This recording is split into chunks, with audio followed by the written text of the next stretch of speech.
Est-ce que vous êtes superstitieux? Je parle pas de croiser un chat noir ou passer sous une échelle, non. Croyez-vous plutôt en des malédictions? Si vous l'êtes, seriez-vous prêt à braver celle-ci, afin de mettre la main sur des merveilles? C'est en tout cas ce qu'ont fait deux archéologues, dans les années 20.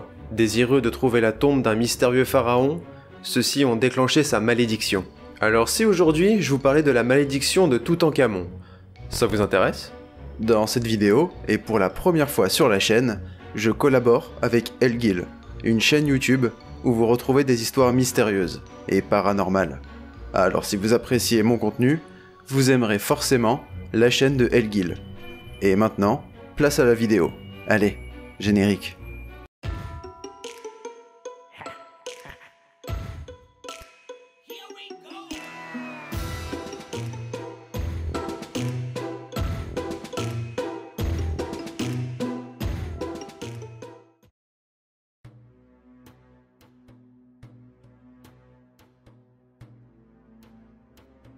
D'abord, je ne vis rien. L'air chaud qui s'échappait de la chambre faisait clignoter la flamme de la bougie.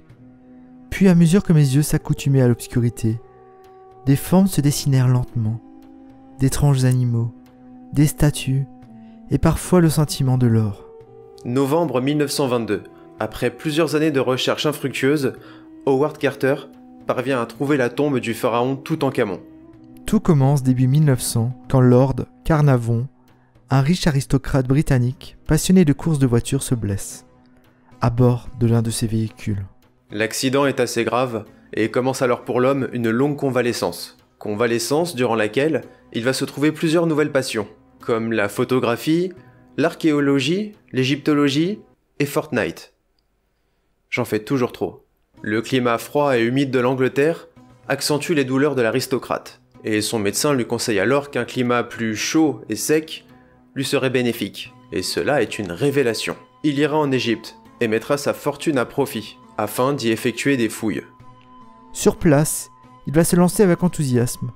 Cependant, les résultats ne sont pas fameux, et il ne trouve rien.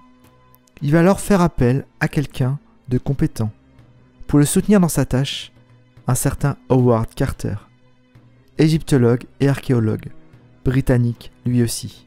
Et effectivement, après l'arrivée de Carter, les trouvailles sont beaucoup plus importantes. Cependant, il caresse l'espoir de trouver la tombe d'un pharaon, et plus particulièrement celle de Toutankhamon. Cependant, les années passent et l'espoir s'amenuise. Toutankhamon est le fils du pharaon Akhenaton. Akhenaton et sa sœur sont les parents de Toutankhamon. Il est né vers moins 1345 et il est le 11e pharaon, 18e dynastie. Le règne de Toutankhamon n'est pas particulièrement marquant. Il monte sur le trône âgé de seulement 9 ans et va mourir moins de 10 ans plus tard. Il aura un règne très court, très probablement dû à une santé vacillante. Il souffrait de la maladie de Colère, une anomalie de la croissance des os et du cartilage. Son pied gauche souffrait d'une malformation, ce qui l'obligeait à marcher avec une canne. Il aurait pu également souffrir de drépanocytose, une maladie pouvant entraîner un retard de développement, une prédisposition aux infections bactériennes et aux anémies. On retrouva aussi des traces de paludisme dans son corps. Et il est clair que sa consanguinité n'avait rien arrangé. Enfin bon, les goûts et les couleurs, hein. Et la tombe de ce fameux Toutankhamon n'a jamais été découverte. Et voilà plusieurs années que Carnarvon et Carter sont à sa recherche en vain. Cela fait maintenant plusieurs années, et ceux-ci pensent alors à plier bagages, ayant perdu tout espoir. Mais celui-ci renaît en 1922, quand l'un des ouvriers découvre, par hasard, la première marche d'un escalier. Les fouilles se concentrent alors un peu plus sur l'endroit, et un escalier entier est alors mis à jour. Un escalier menant à une porte fermée. Une porte portant un sceau royal, une porte menant à un tombeau. La première porte est franchie, puis, les décombres dégagés, une seconde porte scellée se présentait. Une porte portant le sceau de Toutankhamon. Il était enfin là, après toutes ces années de recherche. Ils avaient enfin découvert le tombeau du pharaon. Et enfin, Carter pénètre à l'intérieur avec une bougie. L'air chaud s'échappant de la tombe faisait danser la flamme de la bougie. Puis à mesure que mes yeux s'accoutumaient à la faible luminosité, des formes se dessinèrent lentement dans l'obscurité de la pièce. D'étranges animaux, des statues et de l'or. Partout le scintillement de l'or. Le tombeau était composé de plusieurs parties. Les principales comportent la chambre du trésor, dans laquelle on trouva des milliers d'objets, des ushbti, qui sont des statuettes funéraires, des statues, des maquettes et des momies de fœtus, probablement les enfants de Toutankhamon décédés avant terme, et la pièce maîtresse du trésor du pharaon, la chasse canopée. Face à la porte, du côté opposé, trouvait le plus beau monument que je n'ai jamais vu. Sa beauté était telle que j'en étais muet d'étonnement et d'admiration. La partie centrale était constituée par un grand coffre en forme de chasse, complètement recouvert d'or et surmonté d'une corniche de cobra sacrée. Autour se tenaient des statues, en ronde bosse, des 4 déesses tutélaires des morts. Gracieuses figures aux bras protecteurs étendus, dans une attitude si naturelle et si vivante, avec une expression de pitié et de compassion si vraie sur leur visage qu'on avait l'impression de commettre un sacrilège en les regardant.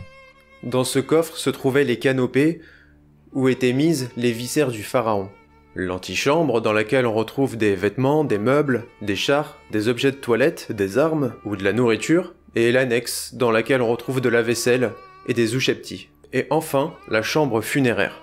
Ornée de peintures représentant des scènes montrant Toutankhamon dans l'au-delà, le rituel de l'ouverture de la bouche pour redonner vie aux morts, la barque solaire sur laquelle s'effectue le voyage vers l'au-delà.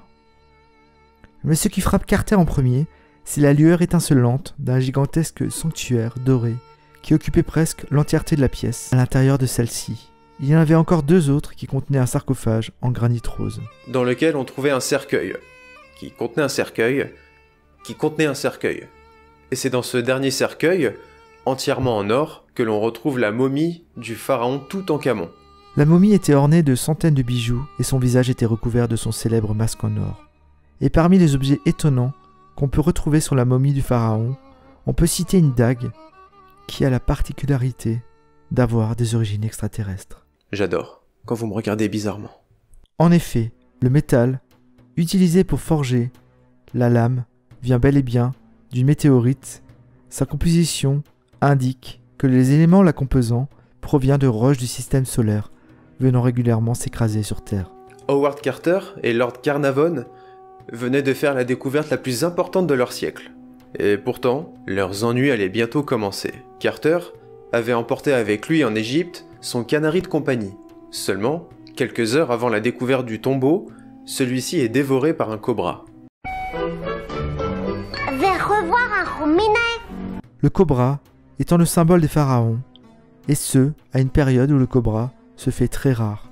À cette époque de l'année, déjà à ce moment-là, certains ouvriers y voient un signe de la colère divine, signe qu'il fallait arrêter l'ouverture de la tombe, mais qu'il était déjà trop tard. Coïncidence, me diriez-vous? Seulement voilà, Lord Carnarvon se fait piquer par un moustique.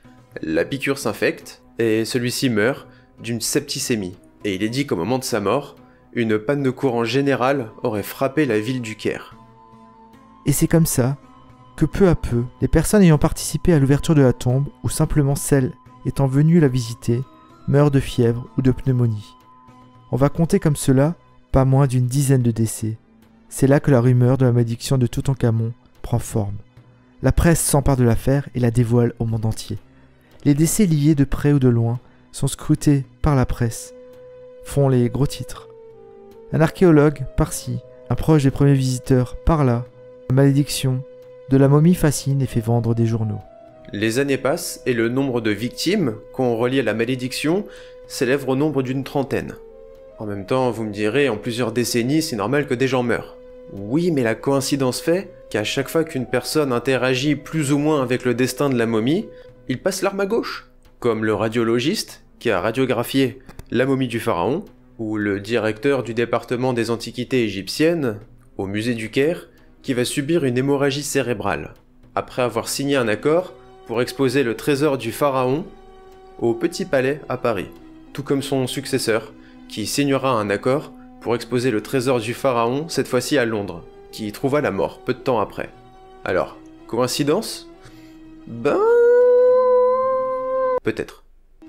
Du moins, on pourrait l'expliquer, en effet plusieurs morts liées à la supposée malédiction sont des personnes ayant pénétré le tombeau et ayant succombé à des pneumonies. Une infection respiratoire aiguë du tissu pulmonaire, due à une bactérie. Une bactérie. une bactérie ayant probablement été présente dans le tombeau. Cependant, cette hypothèse a été refusée, et une autre hypothèse, plus probable, a émergé. Ce serait dû à des champignons. Je ne ferai pas la blague sur Todd. Lors de son inhumation, les offrandes sont disposées autour du pharaon et notamment des fruits. Mais les fruits, ça se décompose et forment des moisissures. Ces mêmes moisissures se sont composées et ont formé des spores qui ont été déplacés lors de l'arrivée des explorateurs, qui les ont inhalés et qui ont contracté par la suite ces difficultés respiratoires qui les ont menés à la mort. Quoi qu'il en soit, ces tristes coïncidences ont mis en lumière le pharaon Toutankhamon qui repose toujours dans son tombeau dans la vallée des rois. Néanmoins, son trésor, lui, a été retiré pour être exposé.